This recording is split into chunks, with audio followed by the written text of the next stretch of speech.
Hello friends, இன்றைக்கி நம்ம ஒரு சூப்பரான கருவாட்டு குழம்பு வைக்கலாம். வாங்க பார்க்கலாம். கருவாடும் மாங்காவும் போட்டு சூப்பரான குழம்பு பார்க்கலாமா? அதுக்கு வந்து நான் ஃபஸ்ட்டு இந்த நெத்திலி மீன் வந்து க்ளீன் பண்ணி கழுவி வச்சுக்கிட்டேன். இப்போ இதுக்கு வந்து வறுக்கிறதுக்கு வந்து கொஞ்சமாக ஒரு 1/4 மூடி போகிற தேங்காய் துருவி வச்சுருக்கேன். ஒரு 5-6 சின்ன வெங்காயம், ஒரு மீடியம் சைஸ் இஞ்சி, கொஞ்சமாக கருவேப்பிலை. இதை நல்லா வறுத்துக்கலாம். நல்லா ஒரு கோல்டன் ப்ரௌன் கலர் ஆகிற வரைக்கும் நல்லா வறுத்து எடுத்துக்கலாம். இது கூடவே நான் கொஞ்சமாக ஒரு 5-6 மணி வெந்தயம், கொஞ்சமாக ஜீரகம், பாருங்கள் இவ்வளோதான். அப்புறமா கொஞ்சமாக பெருஞ்சீரகம், சோம்பு, அதுவும் கொஞ்சம் தான், ஒரு பிஞ்ச் சொல்லிக்கலாம். அந்த மாதிரி போட்டு நல்லா அதை வந்து கோல்டன் ப்ரௌன் கலரில் வறுத்துக்கலாம். இது கூடவே கொஞ்சமாக மஞ்சள் பொடி ஆட் பண்ணிக்கலாம். மஞ்சள் பொடி ஆட் பண்ணி நல்லா வறுத்துக்கலாம். ஒரு அளவுக்கு நல்லா வறுத்ததுக்கு அப்புறமா நல்ல ஒரு ஸ்மெல் வரும் அந்த தேங்காயிலேருந்து.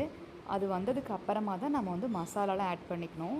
அது கூட மஞ்சள் பொடி ஆட் பண்ணி நல்லா வறுத்துக்கிட்டேன். இப்போ பாருங்கள், ஓரளவுக்கு நல்லா ஒரு கோல்டன் ப்ரௌன் கலர் ஆகிடுச்சு.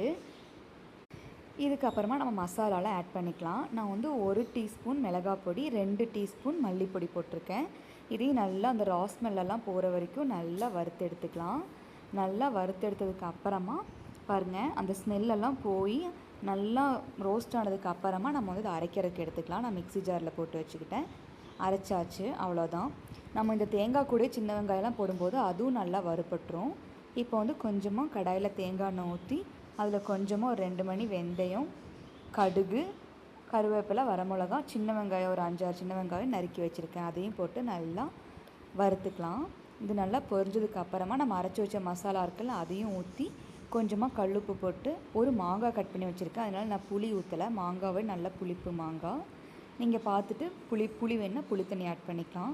இப்போ நல்லா கொதிக்கட்டும். அந்த மாங்காய்லாம் வெந்ததுக்கு அப்புறமா நம்ம கழுவி வச்சுருக்கோம்ல அந்த கருவாடு, அதையும் போட்டு நல்லா கொதிக்க விட்டுடலாம். இது வந்து ரொம்ப அந்த என்ன சொல்கிறது, கருவாடு தானே, இது வந்து ரொம்ப சீக்கிரமாலாம் வேகாது, கொஞ்சம் நேரம் ஆகும். அதனால நம்ம ஃபஸ்ட்டே போட்டுக்கலாம். இதை போட்டு நல்லா கொதிக்கட்டும், உடஞ்செல்லாம் போகாது.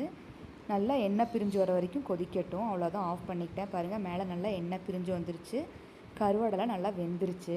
நான் இப்போ வந்து கொஞ்சமாக குழம்பு டிஃபன் பாக்ஸுக்கு ஆக்கிட்டேன், அதனால தான் கம்மியாக இருக்குது. இப்போ பாருங்கள், கருவாடை நல்லா வெந்துருச்சு.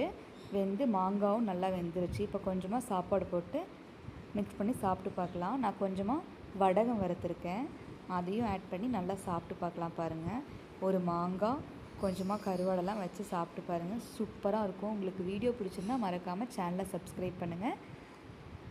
நீங்களும் ட்ரை பண்ணி பாருங்கள். கருவாட்டு குழம்பு இந்த மாதிரி ஸ்டைலில் சூப்பராக இருக்கும். தேங்க்யூ.